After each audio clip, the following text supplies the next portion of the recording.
حضور میرا سوال یہ نظر اپنا یا جھک جائیں یا اس کو اونچا کر لیں. ہاں یہ نظر کے بارے میں ہے. اچھا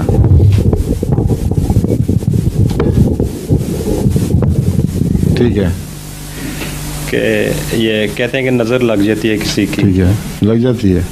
تو اس کی کیا حقیقت اور اس کے جو ہے وہ اثرات کو زائل کرنے کے لیے کوئی معمولی بات نہیں, کوئی معمولی بڑی بات نہیں.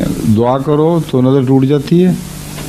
حضرت موسیٰ کو فرعون کے جادوگروں کی نظر لگی تھی نا کہ نہیں لگی تھی؟ جی قرآن کریم فرماتا ہے لگی تھی. قرآن کریم فرماتا ہے کہ ان کے جادوگروں نے حضرت موسیٰ کی نظر کو بھی باندھ دیا اور وہ واقعتاً ان رسیوں کو سانپ دیکھنے لگ گئے. یہ نظر لگی یا نہ لگی؟ مجھے آیت بتائیں, پڑھی اصل آیت نکالیں. آیا ہوں ہم نہیں, حضرت موسیٰ والی. حضرت موسیٰ کے اوپر بھی جادو کیا اور آپ نے یہ خیال کیا کہ یہ رسیاں ہیں. تو اس کا جواب کیا تھا؟ اللہ نے بڑی طاقت کے ساتھ ان کے اس نظر کے جادو کو توڑ کے پارا پارا کر دیا. اچانک وہ رسیاں بن گئیں اور جو ان کا فرضی خیال تھا کہ یہ سانپ ہیں وہ سب خیال باطل ہو گیا. تو علاج کیا ہے؟ دعا. دعا کے بغیر نظر نہیں ٹوٹا کرتی, کیونکہ نظر لگنے کا مطلب ہے کہ کسی آدمی کا دماغ آپ کے دماغ سے زیادہ طاقتور ہے اور اس کا بد اثر آپ کے ذہن پر قابض ہو گیا ہے. یہ مطلب ہے صرف نظر کا. تو اللہ چونکہ سب سے زیادہ طاقتور ہے اس لیے ایک ہی علاج ہے کہ اللہ کی طرف جھکو. چنانچہ حضرت مسیح موعود علیہ السلام کے زمانے میں ایک ایسا ہی واقعہ ہوا جسے پتہ چلتا ہے کہ نظر والا آدمی اگر خدا اس کے مقابل پر اپنی طاقت ظاہر کر دے تو کوئی اثر نہیں کر سکتا.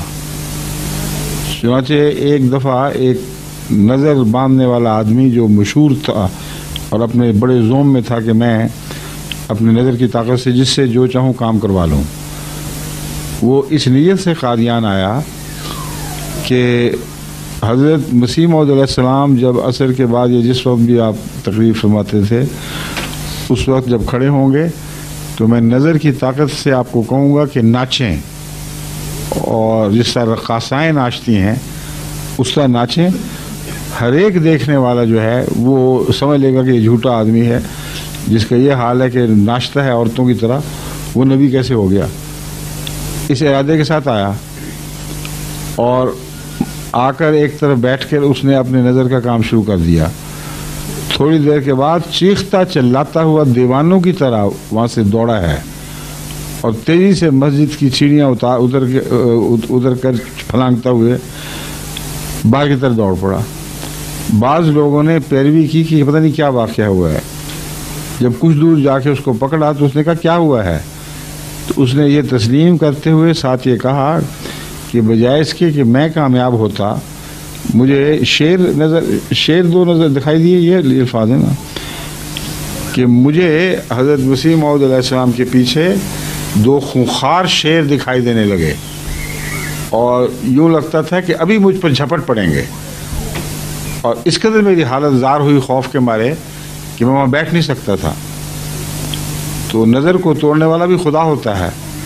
حضرت موسیٰ کے مقابل پر جادوگروں کی نظر توڑی ہے تو خدا نے توڑی ہے, اسی لیے جادوگر سجدے میں گرے ہیں. ان سے بہتر اس مضمون کو کوئی نہیں سمجھ سکتا تھا کہ جب ایک دفعہ کسی پر نظر غالب آ جائیں تو اس میں یہ طاقت ہی نہیں ہوتی کہ وہ غالب نظر والے کو توڑ سکے. وہ سب سے زیادہ اس مضمون کو سمجھتے تھے یہ کبھی ہو ہی نہیں سکتا, نہ پہلے ہوا نہ آج ہوا ہے نہ آج کل ہوگا, کہ جس کی نظر ایک دفعہ کسی اور پر غالب آ جائے وہ مغلوب نظر والا اس نظر کو توڑ کے پھینک دے. یہ نہیں ہوا کرتا. پھر جادوگروں نے کیا دیکھا؟ انہوں نے دیکھا یہی موسیٰ ہماری نظر سے ایسا خوف زدہ ہوا تھا, اس کو وہی دکھائی دیا جو ہم چاہتے تھے. اچانک سب کچھ نظر کا جادو سب سے ٹوٹ گیا, صرف اس سے نہیں. اس لیے لازماً یہ خدا کا کام ہے. ان کا سجدہ کرنا سب سے بڑی گواہی تھی حضرت موسیٰ کی صداقت کی. تو نظر سے بجائے اس کے وہ اب کالی مرچیں جلا کے دھونیاں دیں لوگوں کے اور صحت برباد کریں, وہ